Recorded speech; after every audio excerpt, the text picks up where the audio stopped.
When you're young, a lot of times, especially for young men, we don't take things as seriously as maybe they are in everyday life.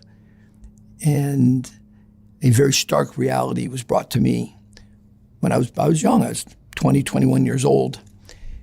Someone I knew well, Billy Petruccelli, he went by Butch, had grown up on Taylor Street, the same neighborhood I'm from, and his family originated in the same village that my father grew up in, and my grandfather, and my godfather, just east of Rome in a region called Abruzzi.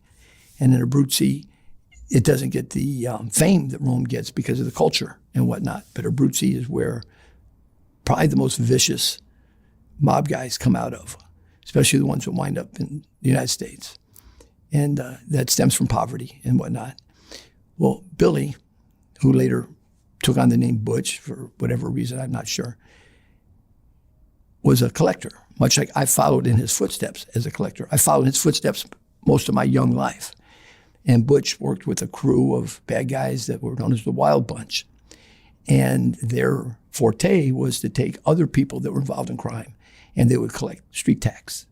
And so what would happen is if you were loaning money, gambling, whatever, they would go and tax you your 25% and bring the money back. Well, as it turns out, Butch decided to start keeping some of that money. And what he wasn't privy to was that his main partner, Harry Alleman, who was another hitman for the mob, his uncle was Joey Ferriola, who, as it turns out, was the number 2 in command of the mob for a long time. And so when Harry went to jail, but Butch didn't, the ritual is that we collect money and we set a certain amount aside for the guys that have gone to jail or incapacitated, whatever. And so I was summoned to a warehouse in an area called Bridgeport, which is predominantly Irish. I learned later that there's a reason why they did it in an Irish neighborhood. And I didn't think anything of it. But when I got there with my cousin Dino, we saw Butch, and we saw Rocco and Felice, and we saw Al Taco, bosses, big bosses. And they were there with Ferriola. And so it's obvious something's going on, but we thought maybe Butch was being elevated. So when they started to talk to Butch, it became apparent Butch was in trouble, a lot of trouble. And a fellow named Frank Calabrese, who was a known muscle for the mob, walked up behind him, just as cool as the other side of the pillow, and threw a half-inch rope around his neck and pulled it tight. And when he pulled it tight, Arturo LaPietra, who ran that section of the city, took a acetylene torch and lit it while we stood there and watched, and proceeded to burn his. And he wiggled and tried to get loose, but Calabrese is a big, strong guy. He burned his, and then he slowly worked his way up the body. And as this guy's screaming bloody murder, he proceeds to burn his face. He's burning his eye sockets, burns his mouth, pushes it as the lips burn off, and burns the tissue from his mouth until he was basically melting. And as he slowly stopped screaming, and you could tell that he was probably about to die, Frank Calabrese with a straight razor. They let him go limp. Then another fellow who I didn't know, nice-sized butcher knife, stabbed him 3 times in the heart. Put him in a sleeping bag, and they carried him out to the car. And it was at that point, my aha moment in the mob hit me like a ton of bricks. This is what happens when you break these rules. So they took Butch's body and they put it in a sleeping bag and they put it in the back of his car and intentionally drove it to another neighborhood, which is all Mexican, behind where the county jail is in Chicago. And they just left him there. And this happened in like December. They didn't find him until like March. So by now he's stanky. Just rotted corpse. Some civilian just happened to smell him, tapped on the glass, saw a lump, called the police. Police came and said, fuck. So that's where Butch went. But the reality and the realization that when you fuck up, this is what happens, regardless of your connections. Because Butch was a riser, man. He was doing good. He was bringing in a lot of money. But you don't steal from family. And it was from that point forward I realized that no matter how crazy I am with my personal income, money that belonged to people above me, to the penny, had to be right. It wasn't long after that I was sent to Philadelphia to pick up a lot of money. Wound up getting ambushed, shot 5 times because the money bag was light when we came back. It wasn't light on purpose. It just happened. But rules are rules. And as that realization sets in with you, paranoia sets in. And what you see in the movies, when you see in Goodfellas, when everybody's patting each other on the back, what they're really thinking is this fucker going to shoot me in the back of my head. You never ride in the front seat of a car. You never go up the escalator first. You always make sure you're in the back of the line, not the front, for anything, because that's exactly how it happens. And watching Butch Petrocelli get burned to death, and then slit, and then stabbed, the brutal reality that these are family members and friends that you've known your whole life, there's nothing you can do. You can't even say anything. You just have to follow what you're told to do. As time went on, and I collected money, the use of violence is really a last resort, because once you hurt somebody, then they're not going to pay you. They're going to run to the cops. So unless you're willing to kill them, you really don't want to put your hands on them. One different situation in that regard, there's a guy, he's a mob guy, but he owned trucks. A lot of trucking business, a lot of bars, a lot of restaurants in the Chicago outfit. A guy named Jimmy Pellegrino was also dealing drugs on the side, which is a big no-no. The Chicago mob is very tight about no drugs, certain other rules that New York, Philadelphia condone. We don't, we condemn it. And Jimmy Pellegrino was in cahoots with who ultimately became infamous through my life, the cop, Steve Manning. And the deal was that Jimmy was giving Steve money, and Steve was ripping off and killing these drug dealers, the Puerto Rican drug dealers on the northwest side of the city. And he was taking the cocaine that he was stealing and selling it to Jimmy for what was fair market value. And then one time, Steve decided to just rip Jimmy off, because what could he do? He can't shoot a fucking cop. And so Jimmy started to squawk about it. And, hey man, you got me for 38 grand. I want my money back. In the 80s, that's a lot of money. And so Steve Manning said, okay, I'll make it right. I'll tell you what, give me some more money. I'm going to get you 3 keys for the price of 2. And we're going to make it all right. So when all this was going down, I knew Jimmy. I knew all the players involved in this case. And so, as it turned out, Jimmy wanted a follow car when he went to meet with Steve. And so when he went to meet with Steve, he met him down on the southwest side of the city, down where he was from.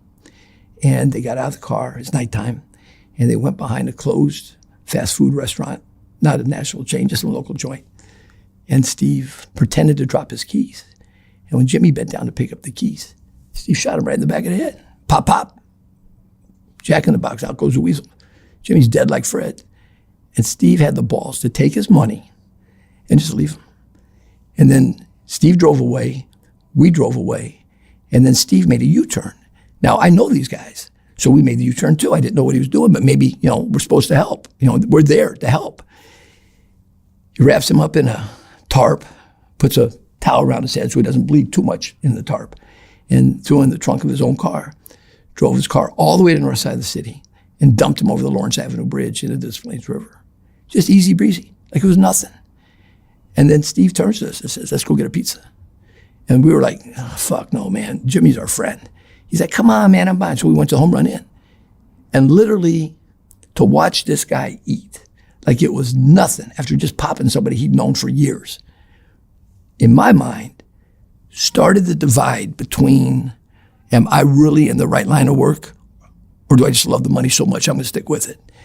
And it was that realization at that moment that at any moment, for any reason, it could be you. That's one of the reasons mob guys never carry a lot of cash. In the old days, in the 50s and 60s, we always hid it under our carpets. And then with the advent of different ways to hide it, we washed it through various businesses. But you got too much cash and somebody needs it, guess what? That's it.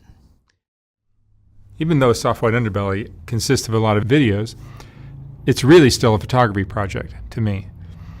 And if you appreciate the photography, sometimes it's difficult to enjoy it when it's scrolling down the screen, which is the only option I had in this horizontal format on YouTube. So last year we came out with the first Soft White Underbelly book, which is a collection of the best portraits from the thousands of interviews I've done. Each portrait in this book is accompanied by an interesting quote from the person's interview. Oh my God. There's more. Wow. These aren't as bad as I thought. I look like a witch.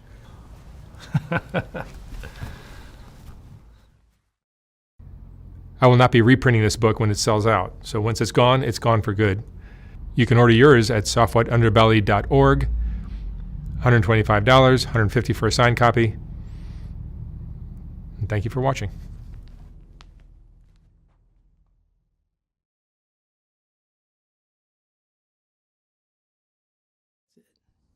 Turns out Steve Manning, same guy, had a fake jewelry store. He had multiple storefront businesses around the city. He's a cop. He had whatever he wants. Chicago cop. So he had a fake jewelry store. And he was sent out to Vegas to get some money from Vegas. Back in those days, Tony Spilotro ran Las Vegas.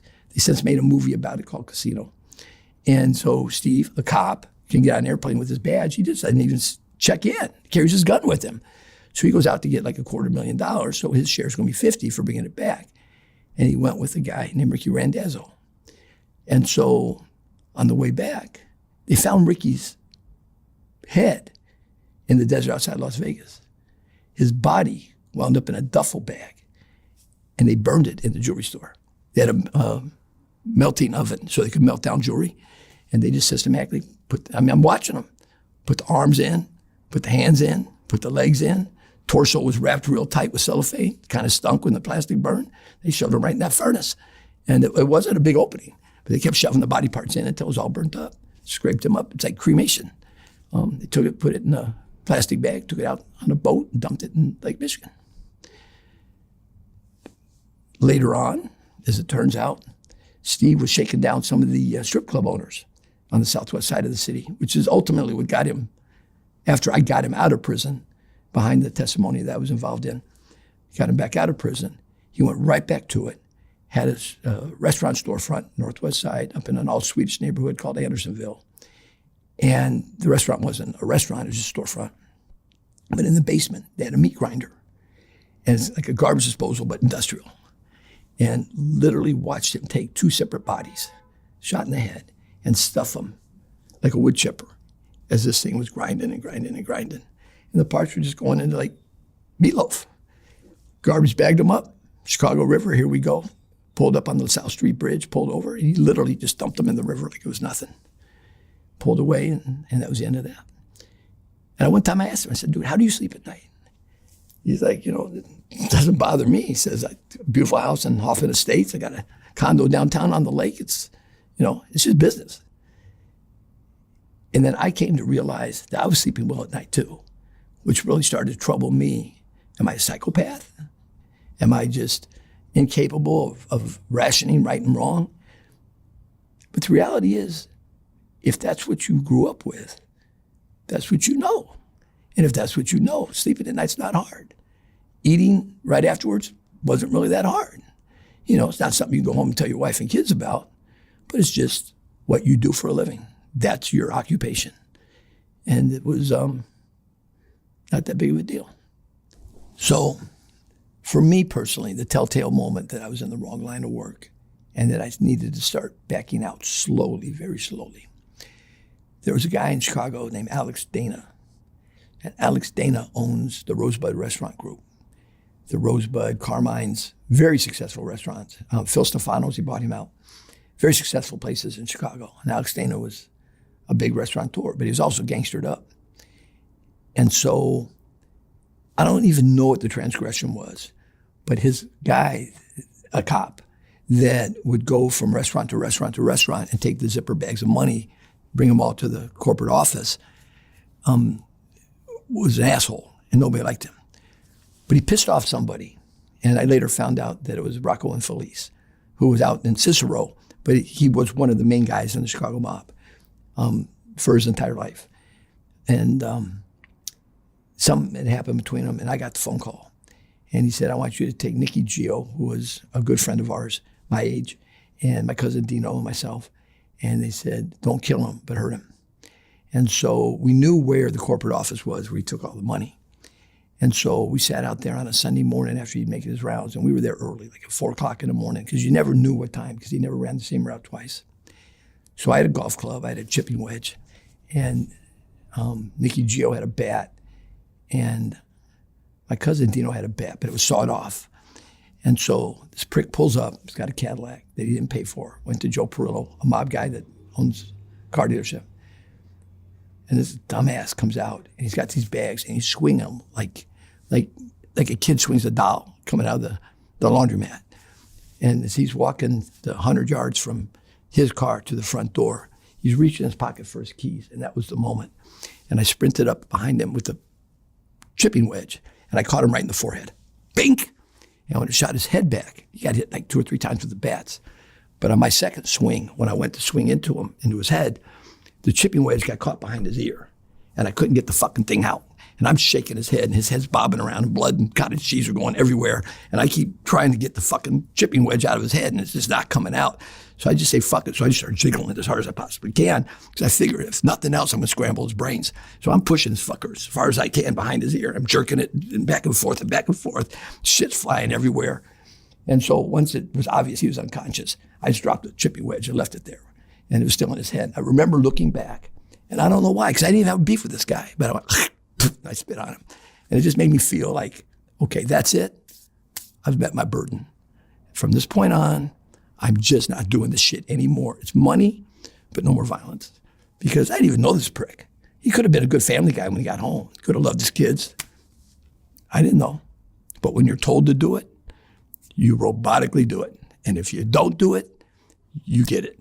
And so it was at that moment that I realized that my life in the Chicago mob, you can't just run away, but you slowly ease out. Start taking less assignments to go out of town.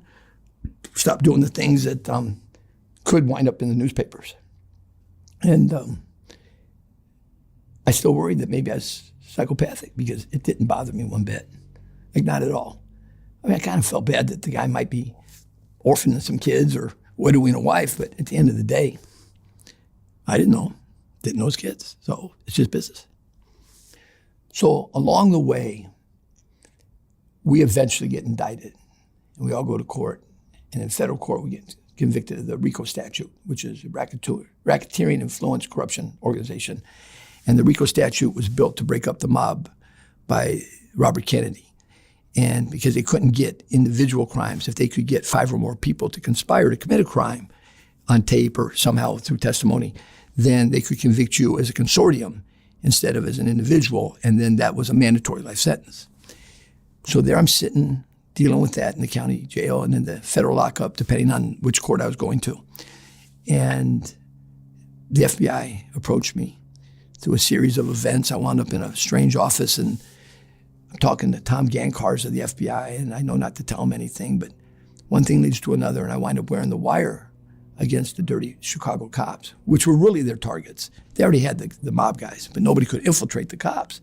But since I had known Steve and Gary Engel and the guys that crew so well, and I would go with them to do the crimes like the Jimmy Pellegrino murder, since I knew everybody, the FBI knew that they would talk openly in front of me without hesitation.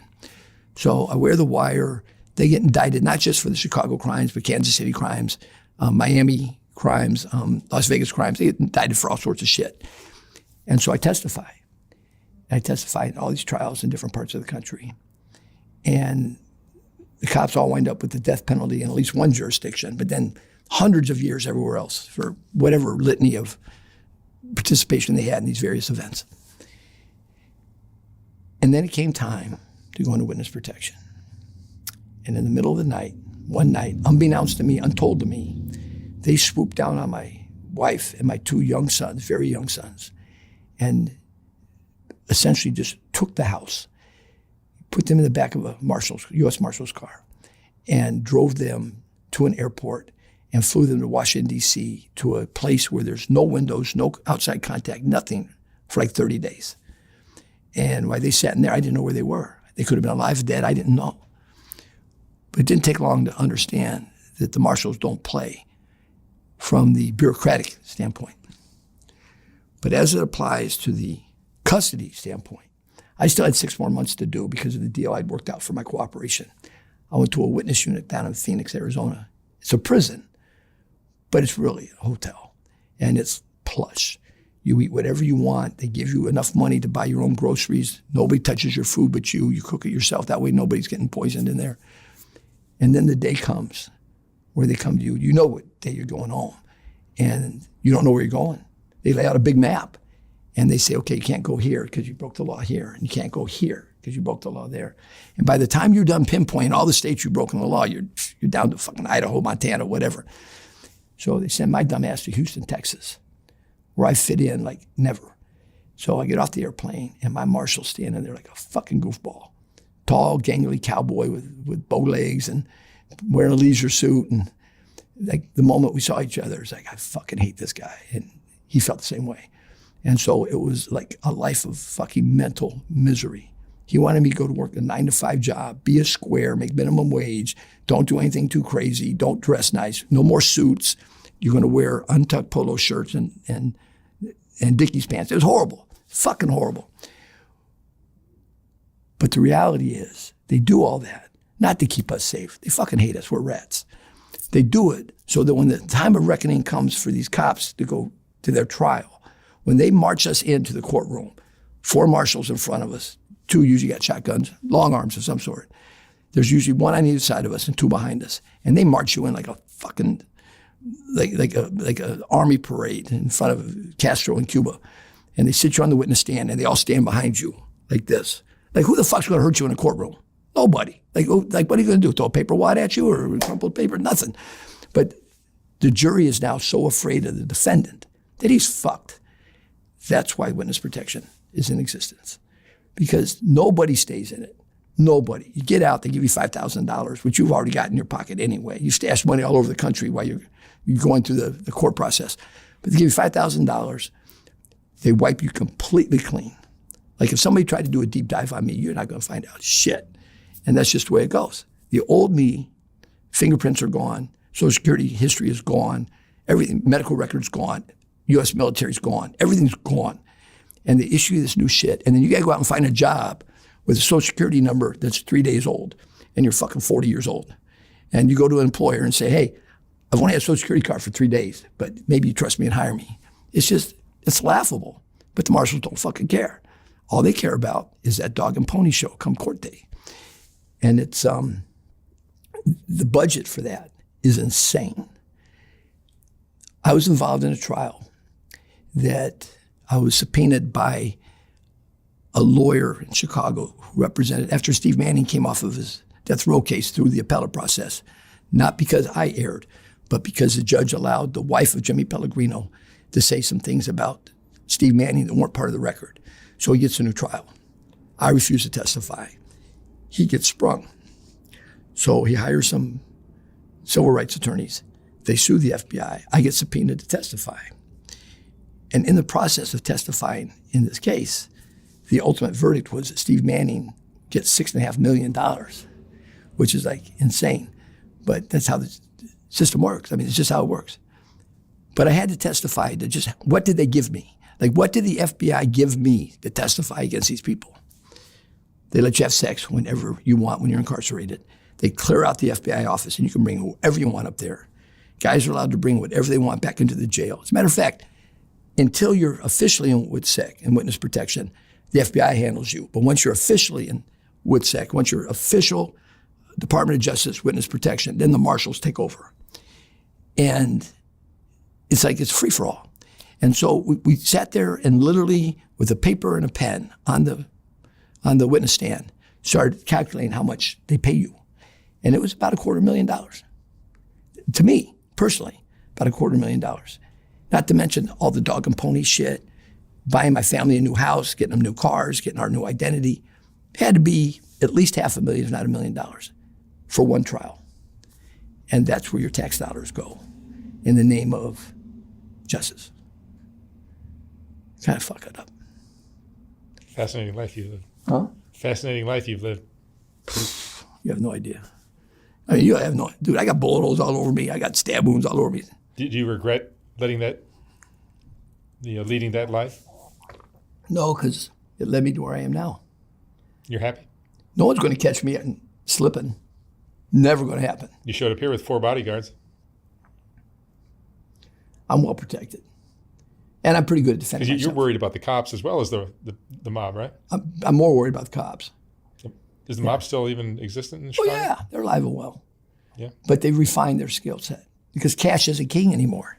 Now it's all credit, so you got to figure out how to tax credit. And that's harder to do. Paper dollars, you put them in a bag and walk away with them. But it's the cops you got to worry about.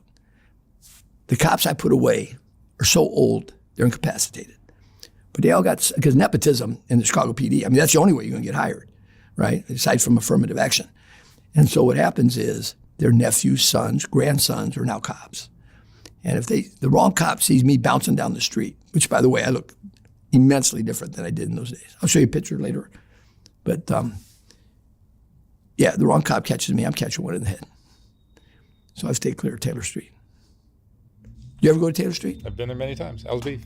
Okay, so you got Taylor, right? 2 blocks south is Roosevelt. Yeah. 2 blocks north is the Congress Expressway. Yeah. So I'm 1 block north on Flournoy. You got Racine. 1 block east is May. So I am on Flournoy and May. So basically Taylor and Racine. I'm a diagonal 1 block away. Yeah. That's where I grew up my whole life. It's a great neighborhood. They've gentrified it a lot. The area they used to call Jewtown, Maxwell Street, all wiped out. All wiped out. Now, I'm not supposed to tell anybody, but I've been back. But when I went back, dude, I went in the dead of winter on purpose, scarfed up, sunglasses, hat, hoodie. Like you would have never known it was me. But I rode through Jewtown, and I couldn't believe what I saw. It's complete. It's UIC now. They bought up all the property. Yeah. What else you want to know? That's it. That's all I need to know. That's a lot. All right. It's a hell of a story. Can I tell you? I brought those papers that day, right? Yeah. And you're busy. Now I understood in retrospect why you didn't want to see them. Everything I've told you is documented through the court records. Every single thing. Yeah. There's not one thing I've told you that varies in any way from what I've already testified to, and passed polygraphs on. So, You're a great storyteller. well, I hope you make a lot of money. I hope you make a lot of money, dude. You're a good guy. I want to tell you, I was trepidatious in the beginning because I'm not Johnny Handsome, right? I'm just a guy. And You're a good-looking dude. no, I'm just a guy. I'm balding. I battled cancer now for a while. Other things have gone on in my life. I've lost everybody. Mom, dad, brother, everybody's dead. So I'm going to tell you, I'm just a guy. And at this point in life, I don't give a fuck who knows my story. Like, what are you going to do? You're not going to run up on me and beat my ass. That ain't going to happen. And if you shoot me, I'm going to die eventually. So I'd rather die quickly to a bullet than slowly to prostate cancer. It's a better way to go. All right. Tommy Dye, thank you so much. Thank you, man. You've been like super hospitable. I make it easy for you. You did.